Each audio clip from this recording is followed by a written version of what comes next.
அனைவருக்கும் தாருவின் அன்பு வணக்கம். இப்ப நீங்க பாத்துருக்கிறது எல்லாமே இத்தவின் கிளாஸ் கொரியன் டிராமாவோட கதாபாத்திரங்களின் பெயர்கள். இப்ப வாங்க நம்ம இந்த டிராமாவோட கடைசி எபிசோட் 16வது எபிசோட் பாக்கலாம். ஃபர்ஸ்ட் 15 எபிசோடோட லிங்க் எல்லாம் இந்த வீடியோ டிஸ்கிரிப்ஷன்ல இருக்கு. அது மட்டும் இல்லாம நம்ம சேனல் பிளேலிஸ்ட் இத்தவின் கிளாஸ் தமிழ் எக்ஸ்பிளனேஷன் இருக்கு. தனக்கு முன்னாடி ராய் முட்டி போட்டுட்டு இருக்கத பார்த்த ஜங்கா அவ்வளவு ஆனந்தமாகறான். அவன் சொல்றான், நான் என் பையனை இந்த வாட்டி வீட்டுக்கு கொடுக்க கூடாதுன்னு நினைச்சிட்டு இருந்தேன். ஆனா நீ இப்ப என் காலே விழுந்து கிடக்குற. இதுக்கு மேல எனக்கு வேற என்ன வேணும்? இந்தா என் பையனோட அட்ரஸ் வச்சுக்கோ அப்படிங்கிற மாதிரி ஜங்கா குடுக்குறான் பாருங்க.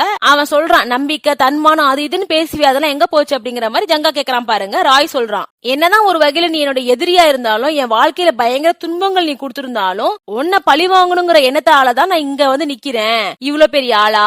ஆனா இப்ப எனக்கு என்ன நினைச்சாலும் ரொம்ப அசிங்கமா இருக்கு. இவ்வளவு கீழ்த்தனமான புத்தி கொண்ட நீ, உன்னை போய் நான் பெரிய ரோல் மாடல் நினைச்சு வாழ்ந்துட்டு என் வாழ்க்கையை நான் நாஸ்தி பண்ணிருக்கேன், என் வாழ்க்கையை நான் கஷ்டப்படுத்திருக்கேன். இவ்வளவு ஒரு கேடு கட்டவன நான் என் வாழ்க்கையிலே பார்த்தது கிடையாது. நீ எதை காப்பாத்தணும்னு இவ்வளவு போராடிக்கிட்டு இருக்க? அத காப்பாத்தி உனக்கு என்ன பயன் அப்படிங்கிற மாதிரி ராய் இங்க நாக்கு புடிங்கிற மாதிரி கேக்குறான் ஜங்காவ. இப்ப ஜோ ராகுல் ரெண்டு பேரையுமே அந்த டான் படையினர் அப்புறமாட்டி கௌதம் வந்து சுத்து போட்டுறாங்க. நீங்க எங்கேயுமே ஓட முடியாது, மரியாதை வந்து சரணட. இங்க பாரு ஜோ, ராய கூட நான் அப்புறம் பாத்துக்கிறேன். எனக்கு உன்னை பார்த்தாலே கடுப்பாகுது. உன்னாலதான் என் வாழ்க்கையே போச்சு. இல்ல ஃபர்ஸ்ட் நான் உன்னை தீர்த்து கத்தி ஆகணும், உன்னை கொலை பண்ணணும் அப்படிங்கிற மாதிரி சொல்றான். ஜோ அங்க இருக்க ஒரு கட்டையை எடுத்து வச்சுக்கிட்டு தற்காப்புக்காக நிக்கிறா பாருங்க. இவங்க எல்லாம் சிரிச்சிடுறாங்க. அத பஸ் கீழே போடி, இவ்வளவு எல்லாம் கஷ்டப்படாத, ஈஸியா உன்னை கொலை பண்ணிடும் அப்படிங்கிற மாதிரி சொல்றாங்க. இவர் ராகுல் கையிலயும் ஒரு கட்டையை கொடுத்து, நான் 1 2 3 என்றேன், கரெக்டா நம்ம இவங்க எல்லாரையுமே அடிக்க ஆரம்பிச்சிரும், ஓகேவா அப்படிங்கிற மாதிரி சொல்றா பாருங்க. 3ன்னு சொன்ன ராகுல் அந்த இடத்துல விட்டுட்டு இவ ஓடி போயிரா. இங்கே தாக்கு போடினா நான் சீக்கிரம் வந்துறேன் அப்படிங்கிற மாதிரி சொல்லிட்டு ஓடிரா பாருங்க. எல்லாருக்குமே ஷாக் ஆயிடுது. என்னதாண்டா இவ கேரக்டர் என்னதாண்டா அப்படிங்கிற மாதிரி இவங்க எல்லாம் பாத்துட்டு இருக்காங்க. ஆனா ராகுல் அப்ப கூட விடல. அவன் யாரையுமே போக விட மாட்டேங்கிறான். அப்படியே தடுப்புன மாதிரி நிக்கிறான் பாருங்க. டேய் லூசாடா நீ அப்படிங்கிற மாதிரி எல்லாருமே கேக்குறாங்க இவங்க கிட்ட. ராகுல் சொல்றான், அவ சொன்னதை நீ கேட்கலையா? என்ன இங்க தாக்கு பிடிக்க சொன்னா, அவ உங்களை எல்லாரையும் வர விடக்கூடாது சொன்னா அப்படிங்கிற மாதிரி இவன் லவ்ஸ் பாத்தீங்கன்னா அதுக்கு மேல. அப்புறம் அந்த டானுங்கள் எல்லாம் இவனை வந்து பயங்கரமா அடிச்சு போட்டுறாங்க. இப்ப ராயும் சாக்கியும் வந்துட்டு இருக்காங்க இவங்க ரெண்டு பேரையும் காப்பாத்துறதுக்காக. ராய் சொல்லிடுறாரு, எனக்கு ஏதாவது ஆனாலும் நான் செத்தே போனாலும் நீ ஜோவை தான் காப்பாத்தணும், அதை ஞாபகம் வச்சுக்கோ அப்படிங்கிற முறை. ஓ அப்படியே, சரி சரி, நான் இப்படிதான் ஜோவை தான் காப்பாத்த போறேன், நீ செத்துக்கு இருந்தாலும் அப்படிங்கிற மாதிரி சாக்கி சொல்றான். இப்ப ராகுல் அங்க இருக்க எல்லாருமே பயங்கரமா அடிக்கிறாங்க பாருங்க. கௌதம் தடுத்துறான். டேய் விட்டு வைடா, அவன் தான் எங்க ஜங்கா கம்பெனிக்கு ஓனரா வரப்போறேன் அப்படிங்கிற மாதிரி சொல்றான். நீ போய் ஜோவை புடி, அவளை பிடிக்கிற வேலையை பாரு அப்படிங்கிற மாதிரி இங்க ஆர்டர் போடுறான். இப்ப ஜோ பாத்தீங்கன்னா பயங்கர வேகமா ஓடி போயிட்டு இருக்கா. பின்னாடி இவங்க எல்லாருமே ஃபாலோ பண்ணி வந்துட்டு இருக்காங்க. அப்போ ஒரு கட்டத்துல 2 கார் இவளுக்கு எதுக்கு வருது. ஒரு கார் பாத்தீங்கன்னா இந்த கௌதம் கார், ஒரு கார் பாத்தீங்கன்னா ராய் காரு. ராய் சாக்கி கிட்ட சொல்றான், டேய் ஏத்துடா வண்டிய, என் செல்லக்குட்டி இங்க நிக்குதுடா அப்படிங்கிற மாதிரி சொல்றான். இப்ப 2 கார் அப்படியே எதுக்கு வருது, சமய மோதிருது. ஜோ ராய பாத்துறா, அப்படியே பயங்கர வேகமா போய் கட்டி பிடிச்சுக்கிறா. ராயும் அப்படியே தட்டி குடுக்குறாரு பாருங்க. ராய் கேக்குறாரு, நீ ஓகேவா, நீ நல்லா இருந்தியாங்க முறை? ஜோ சொல்றா, உங்களுக்கு என்னதான் ஆச்சு, நீங்க எதுக்கு இங்க வந்திருக்கீங்க, உங்களுக்கு ஆக்சிடென்ட் ஆச்சுன்னு எல்லாரும் சொன்னாங்க அப்படிங்க முறை. இதெல்லாம் கௌதம் பாக்குறான். டேய் நீயா வந்துட்டியா, ரொம்ப சந்தோஷம்டா, உன்னை கொலை பண்ணிடுற ஈஸி அப்படிங்கிற மாதிரி கௌதம் சொல்றான். சாக்கி சொல்றான், நீங்க 2 பேரும் போங்க, நான் பாத்துக்கிறேன் வேணுங்களா அப்படிங்கிற மாதிரி சொல்றான். இப்ப ராயும் ஜோவும் பயங்கர வேகமா ஓடி போயிட்டு இருக்காங்க. ஒரு கட்டத்துல ராயால முடியல, அவருக்கு இப்பதானே ஆக்சிடென்ட் ஆச்சு, அவருக்கு தலை வலிக்க ஆரம்பிக்குது. இப்ப ராய் ஜோ கிட்ட சொல்றாரு, நீ எனக்காக தான் ரொம்ப கஷ்டப்பட்டு இருக்க உன் வாழ்க்கை ஃபுல்லாவே, இப்ப பாரு உனக்கு எவ்வளவு அடிபட்டு இருக்கு, இதுவும் என்னாலதான். இவர் சொல்லிட்டு இருக்க மாதிரி ஜோ சொல்றா, ஐயோ உங்களுக்கு ஏதோ பெருசா ஆயிடுச்சு அப்படிங்கிற மாதிரி சொல்றா பாருங்க. ராய் பேசுறாரு, நான் இப்ப என்ன சொல்ல போறேன்னு எனக்கு தெரியல, என் மண்டை, என் மூளை, என் ஆத்மா, கிட்னி, லிவர்னு எல்லாமே நீயாதான் இருக்க. என் ஹார்ட் உன்னை பார்த்தால அவ்வளவு வேகமா துடிக்குது, நான் உன்னை ரொம்ப ரொம்ப லவ் பண்றேன் அப்படிங்கிற மாதிரி ராய் இந்த இடத்துல ஜோ கிட்ட சொல்லிடுறாரு.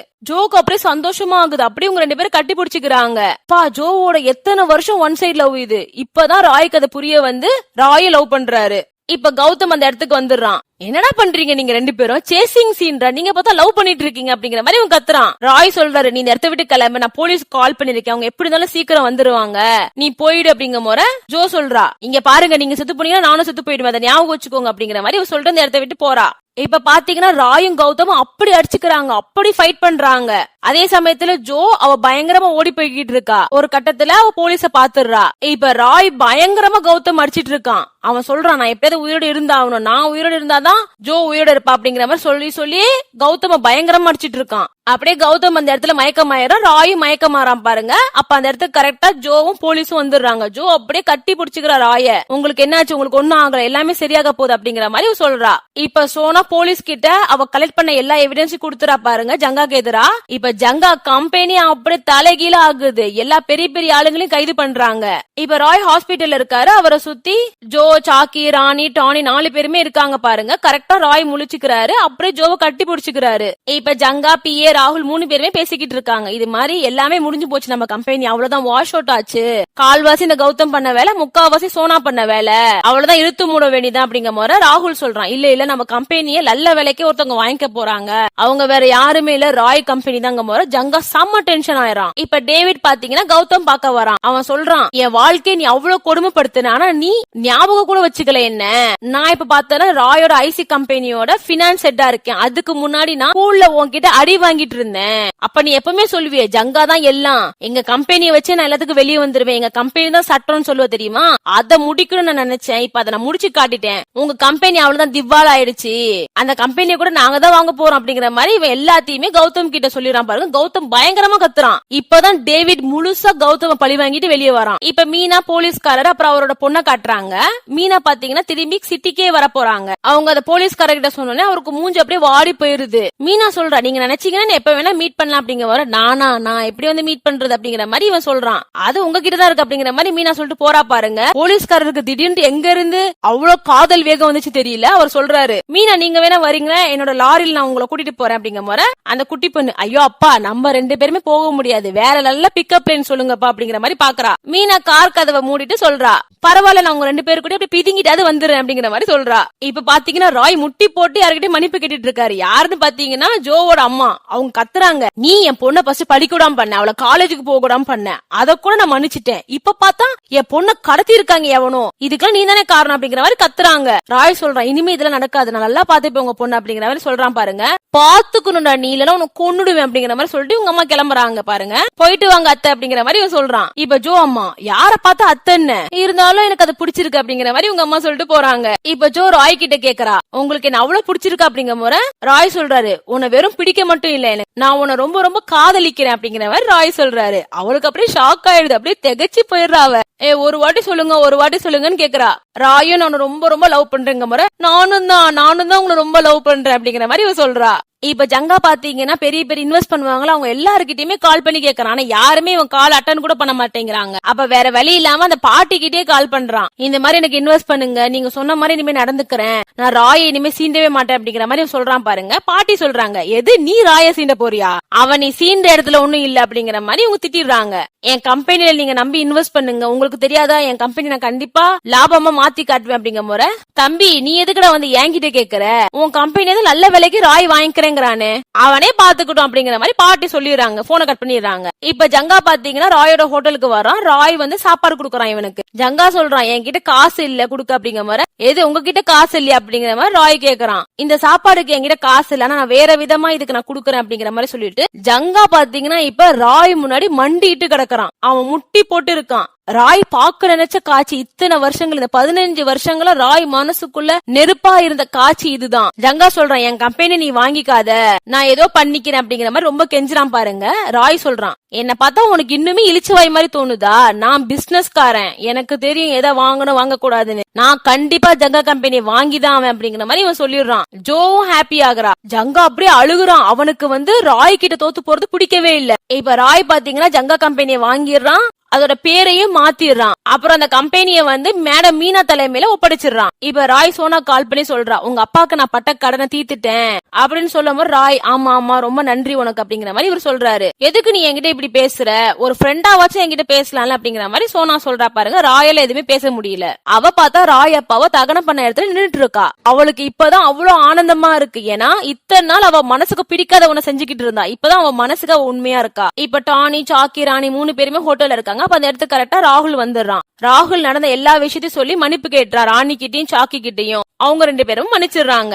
அப்புறம் ஜோவும் ராகுல் கிட்ட மன்னிப்பு கேட்டுக்கிறா. என்ன இருந்தாலும் அவனோட ஃபீலிங்ஸ் இவ ரொம்ப யூஸ் பண்ணிருக்கால, அதனால. சோனா பாத்தீங்கன்னா அந்த ஏரியாலே ஒரு ஹோட்டல் வச்சு நடத்திக்கிட்டு இருக்கா. ராணியும் ஜோவும் அப்படியே வராங்க பாருங்க. இவள மீட் பண்றாங்க. சோனா இது வரைக்கும் எவ்வளவு வம்புழுத்திருப்பா ஜோவா. இப்ப ஜோ வம்புழுக்கிறா. உங்களுக்கு ஒண்ணு தெரியுமா, நானும் ராயும் லவ் பண்றோம் அப்படிங்கிற மாதிரி சொல்றா பாருங்க. நீ ராய லவ் பண்றதா இருந்தா எனக்கு ரொம்ப ஹாப்பி தான் அப்படிங்கிற மாதிரி சோனா சொல்றா. இப்ப பாத்தீங்கன்னா ஜோவும் ராயும் அவங்க லவ் பண்ண ஸ்டார்ட் பண்ணிட்டாங்களே. இப்ப அவங்க வெளி சுத்த ஆரம்பிக்கிறாங்க. 2 பேரையும் மாறி மாறி போட்டோ எடுத்துக்கிறது, அப்படியே ஜாலியா நடந்து ஊரே சுத்தி பாக்குறது அப்படின்னு. ஜோ கேக்குறா, என்ன நீங்க என்ன லவ் பண்றேன்னு சொல்றீங்க, ஆனா என்ன கைய கூட புடிச்சுக்க மாட்டேங்கிறீங்க அப்படிங்கிற மாதிரி சொல்றா பாருங்க. எனக்கு ஒரு மாதிரி இருக்கு அப்படிங்கிற மாதிரி ராய் சொல்றாரு. இவளே அப்புறம் கைய புடிச்சுக்கிறா. ஜோ சொல்றா, என் வாழ்க்கையே ரொம்ப வெறுமையா இருந்துச்சு, என் வாழ்க்கையில எனக்கு எதுவுமே பிடிக்காம இருந்துச்சு, பெருசா நான் இன்ட்ரெஸ்ட் இல்லாம இருந்தேன். ஆனா உங்களை நான் எப்ப பார்த்தேனோ அப்பயே இந்த வாழ்க்கை எனக்கு ரொம்ப அழகா தெரிஞ்சிச்சு, அத நீங்க தான் பண்ணீங்க அப்படிங்கிற மாதிரி உணர்ச்சி வசமா பேசுறா பாருங்க. இத கேட்ட ராய்க்கு அப்படியே கண்ணெல்லாம் கலங்கிடுது. ஜோ சொல்றா, நான் உங்களை ரொம்ப லவ் பண்றேன்னு சொல்லிட்டு கிஸ் பண்றா. ராய் சொல்றாரு, நான் உன்னை ரொம்ப ரொம்ப லவ் பண்றேன், என்னோட இத்தனை வருஷ கடினமான பாதையில நீ என் கூட இருந்த, என்ன வழி நடத்தின, என்ன உயிருக்கு உயிரா லவ்வும் பண்ணுன்னு சொல்லிட்டு இவங்க 2 பேரும் இப்ப அப்படியே கிஸ் பண்ணிக்கிறாங்க. அப்படியே ராயும் ஜோவும் கட்டி பிடிச்சுக்கிறாங்க. இப்ப ராய், ஜோ, சாக்கி, ராணி, டானி 5 பேருமே ஜாலியா பார்ட்டி பண்ணிட்டு இருக்காங்க. அவங்களே ராய் பாத்தீங்கன்னா அவர் அவ்வளவு ஹாப்பியா இருக்காரு. அப்படியே ஜோ கையை இருக்கையுமா புடிச்சுக்கிறாரு. இப்ப அவர் சரக்கு குடிக்கிறாரு பாருங்க. ஃபர்ஸ்ட் குடிக்கிறச்சு அவருக்கு எப்படி இனிப்பா இருந்துச்சு, அதே மாதிரி இப்ப அந்த சரக்கு அவருக்கு அவ்வளோ இனிப்பா இருக்கு. அதாவது என்னன்னா, இத்தனை வருஷம் அவரோட கடினமான கசப்பான நாட்களை அவர் கடந்துட்டாரு. இனிமே அவருக்கு வரப்போறது எல்லாமே இனிமையான நாட்கள். இப்ப பாத்தீங்கன்னா ஒரு நாளுமே எப்பயும் போலதான் இவங்க 2 பேருக்கு இருக்குது. வேலைக்கு போவாங்க, அப்புறம் இவங்க டைம் கிடைக்கும் போது எங்கேயாச்சும் நல்ல இடத்துக்கு வெளியே போவாங்க. அப்படிதான் இப்போ ஒரு ஏரிக்கரை கிட்ட இவங்க 2 பேரும் உட்கார்ந்து இருக்காங்க பாருங்க. ராய் வந்து ஜோவோட கன்னத்துல கிஸ் பண்றாரு. என்ன உங்களுக்கு கொஞ்சம் தான் பிடிக்கும் நினைக்கிறேன், லைட்டா தான் கிஸ் பண்றீங்க அப்படிங்கிற மாதிரி சொல்றா பாருங்க. அப்படியே ராய் இப்ப கிஸ் பண்ண ஆரம்பிக்கிறாரு ஜோவ. இல்லையே, நான் உன்னை ரொம்ப ரொம்ப லவ் பண்றேன் அப்படிங்கிற மாதிரி ராய் சொல்றாரு. அப்படியே ஜோ பிளாட் ஆயிடுறா. அப்படியே இவங்க 2 பேரும் ரொம்ப ரொம்ப ஹாப்பியா இருக்காங்க. இதான் இவங்களோட ஹாப்பி எண்டிங். இந்த சீரீஸ் ஸ்டார்டிங்ல இருந்து எண்டிங் வரைக்கும் பார்த்தவங்களுக்கு இந்த டிராமா பாத்தீங்கன்னா அவ்வளவு சூப்பரா இருந்திருக்கும். இது ஒரு அற்புதமான சீரியலா அமைஞ்சிருக்கும் அப்படிங்கறத நான் நம்புறேன். இந்த வீடியோக்கு லைக் பண்ணுங்க, கமெண்ட் பண்ணுங்க, நம்ம சேனலை சப்ஸ்கிரைப் பண்ணிக்கோங்க. நீங்க பண்ற லைக், கமெண்ட்ஸ் அண்ட் சப்ஸ்கிரைப் எல்லாமே எனக்கு ரொம்ப ரொம்ப மோட்டிவேஷனா இருக்கும். நான் நம்ம சேனல்ல இப்ப மிட் நைட் ஸ்டுடியோங்கிற ஒரு பேய் சீரிஸ் போட்டுட்டு இருக்கேன். அதுக்கு உங்க சப்போர்ட்ட கொடுங்க. நம்ம சேனல்ல உங்க ஃப்ரெண்ட்ஸுக்கு எல்லாம் ஷேர் பண்ணுங்க. நன்றி, பை.